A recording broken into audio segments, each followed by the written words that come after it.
આજે આપણે પરફેક્ટ માપ અને ટીપ સાથે ગુજરાતની પરંપરાગત મીઠાઈ લાપસી બનાવશું। લાપસી એ કોઈપણ શુભ પ્રસંગમાં બનાવવામાં આવે છે। લાપસી બનાવવા કુકરમાં 1 વાટકી પાણી લઈશું। તેમાં 3 થી 4 ચમચી ઘી અને ગોળ એડ કરીશું। તમે ઘી અને તેલ બંને મિક્સ પણ લઈ શકો છો।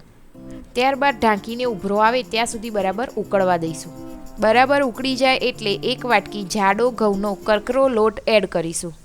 હવે વેલણ પર ઘી લગાવી વેલણ વડે બધું બરાબર મિક્સ કરી હલાવશું।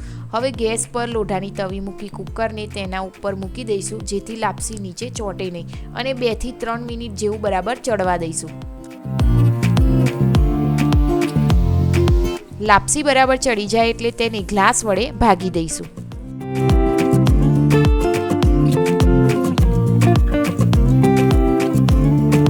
ત્યારબાદ તેને એક બાઉલમાં લઈ તેમાં જરૂરિયાત મુજબ ઘી એડ કરી તમે જેવું ગળ્યું ખાતા હોય તેટલી બૂરું ખાંડ એડ કરીશું। તેમાં તમને મનપસંદ હોય એવા ડ્રાયફ્રૂટ એડ કરી બરાબર મિક્સ કરી લઈશું। આપણી સરસ લાપસી તૈયાર છે। આ રીતે લાપસી બનાવશો તો તમે પહેલી વારમાં જ બનાવતા હશો તો પણ તમારી લાપસી ખૂબ જ સરસ બનશે। આવી જ નવી રેસીપી જાણવા માટે અમારી ચેનલને લાઇક, શેર અને સબસ્ક્રાઈબ કરો।